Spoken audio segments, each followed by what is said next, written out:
On a parti notre émission WebPA, surtout en faisant ça sur les réseaux sociaux. Et puis là, on a avec nous une spécialiste et stratège réseaux sociaux, Nelly Brière. Salut! Salut! Allô! Bienvenue à WebPA! Oui, je suis contente d'être ici. Alors, tu sais, je pense que le point que l'on a en ce moment, c'est que nous sommes 4 femmes. Des femmes sur les réseaux sociaux. Dis-moi, Nelly, comment est-ce que ça se passe?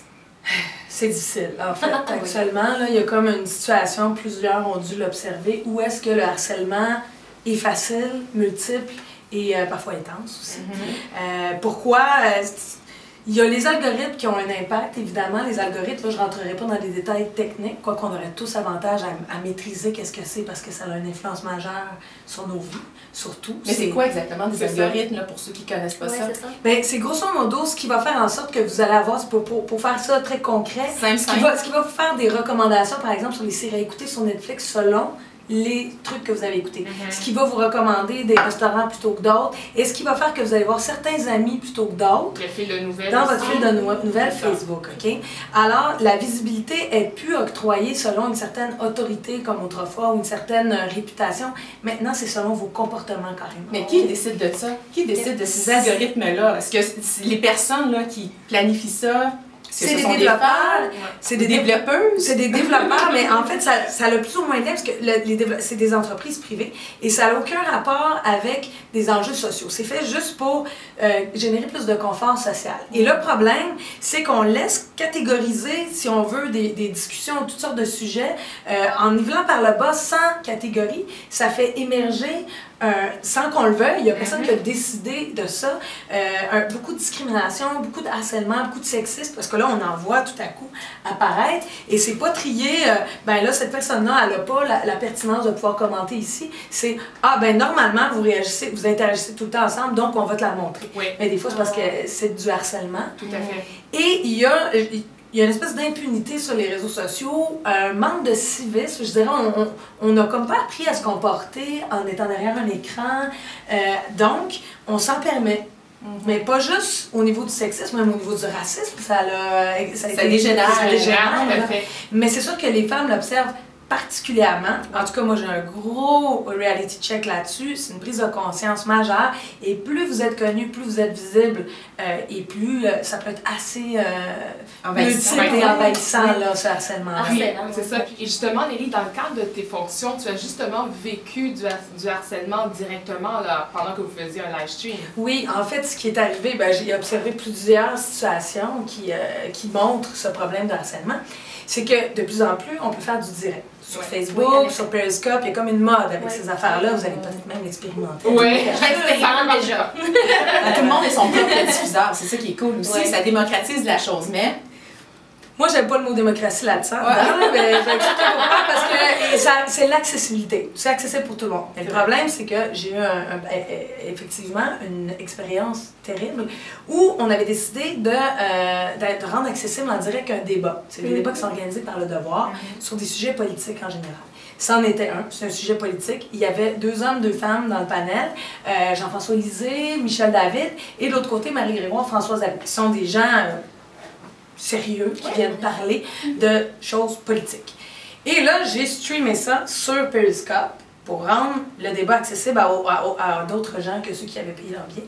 Mais ça a été épouvantable. J'ai eu une masse de commentaires qui demandaient aux 2 femmes du panel de se déshabiller ou de dire des obscénités, là, de mettre leur pénis dans leur... En tout cas, ah oui!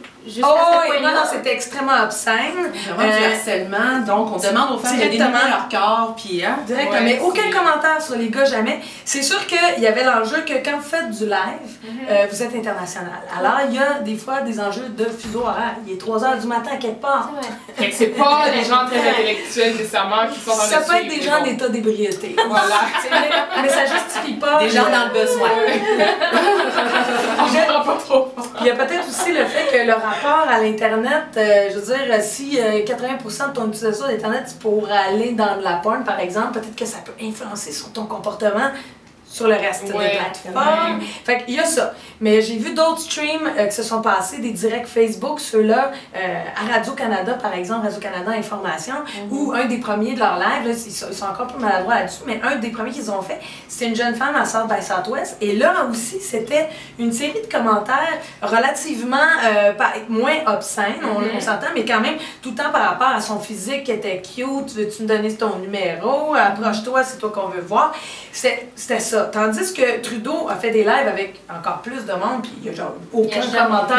Ça, c'est une question sur laquelle je voulais t'emmener, parce que justement, les hommes, est-ce qu'ils reçoivent ce genre de commentaires-là? Ben, c'est ça le problème, c'est qu'en général, non. Mais moi, ce qui m'a mis mal à l'aise dans cette situation-là, où là, je travaillais pour un média, c'est mais qu'est-ce qu'on fait? Oui. On veut pas décider de plus mettre de femmes à cause de ça, parce que c'est terrible. Sauf que tu peux pas prémodérer ces commentaires-là. Là, tu veux pas non plus pousser un média ou des organisations à ne pas utiliser là où tout le monde est, ce que tout le monde utilise. Exactement. Oui. Les lives Facebook vont devenir de plus en plus incontournables potentiellement. Fait que tu peux pas faire, hey, on va s'enfermer dans notre site web pour prémodérer. Fait qu'il faut être capable de se déployer, mais tout en assurant quand même un minimum. Là, je pense que la décision, ça va être de, à la limite, pas en faire plutôt que de mettre juste des hommes, ou de trouver une façon d'éduquer les gens qui viennent écouter ton live en leur disant de facto dans ta présentation, nous avons des enjeux d'harcèlement, nous vous invitons à signaler les commentaires fautifs pour que la communauté prenne ça en charge. Mais encore là, est-ce que tu penses que ça demande un certain courage de ces entreprises-là de le dire upfront, parce que nommer les choses et les avouer, de dire on les vit ces problèmes-là d'une certaine manière? C'est clair. Moi, je pense qu'ils devraient le faire pour le bien de la société, mais bon, tu sais. Mais effectivement, puis ils doivent participer à cette éducation-là, parce que qui va la faire autrement? Tu sais, je veux dire, déjà, à l'école, on la fait pas vraiment, on le sait, parce que c'est un autre enjeu, mais je veux dire, il y a personne qui vous dit comment se comporter sur les réseaux sociaux. Et comme tu le mentionnais tout à l'heure, c'était la démocratisation, on fait référence au fait que tout le monde y a accès. Puis peu importe votre niveau d'éducation, peu importe comment vous vous comportez dans la vie, vous avez le droit. Comme toi, Doris, j'aimerais ça savoir, parce que tu fais de la radio, tu fais du live stream. On s'entend, tu es une belle femme, tu es une notoriété dans ta communauté. Donc toi, est-ce que tu as vécu des moments comme celui-là? Heureusement, non. Au contraire. Au contraire, moi, j'ai des belles personnes qui me suivent, je peux dire, et non pas seulement de Montréal, mais d'à travers le monde. Et c'est tellement drôle parce qu'à un moment donné, moi j'arrive le matin, mon show est le matin, je suis pas maquillée. Et la première chose que je dis, ben voilà, salut, on commence le programme, je suis pas maquillée, je suis au bas mes cernes. Pas grave, on t'aime pareil. Fait que non, pour répondre à la question, heureusement non, et je souhaite de ne pas vivre quelque chose comme ça. Mais probablement que parce que Facebook Live, hein? Oui, ça a beaucoup rapport avec la communauté qui est bâtie. Là, c'est un Radio-Canada Info, c'est général. Tandis que si tu as déjà une communauté puis qu'elle est bien bâtie, probablement que de toute façon, s'il y avait un ou deux individus qui t'érogeraient d'un peu des valeurs qui entourent ton projet, ils iraient eux-mêmes signaler et se porter à ta défense. Personne pourrait t'attaquer. Voilà. Fait que c'est sûr que ça, c'est une façon de faire, de se créer des communautés. Mais certains médias qui sont généralistes vont être un peu pris avec... Ça va être un petit peu plus difficile. Alors, le but, c'est quasiment de se créer sa propre communauté en espérant que ça ne devrait pas s'en soit super bien. Restez gentil, là! Vraiment! Ben oui, c'est ça. Puis se créer sa petite armée qui va pouvoir nous défendre aussi. Tout à fait. Et dis-moi, en parlant de solidarité, est-ce que les femmes sont solidaires entre elles concernant justement ces enjeux-là d'harcèlement sur les réseaux sociaux? Ben moi, c'est un des aspects, parce que souvent on a tendance à parler, les réseaux sociaux, ça génère des trolls, etc. Mais moi, j'ai vu apparaître beaucoup de mouvements de solidarité.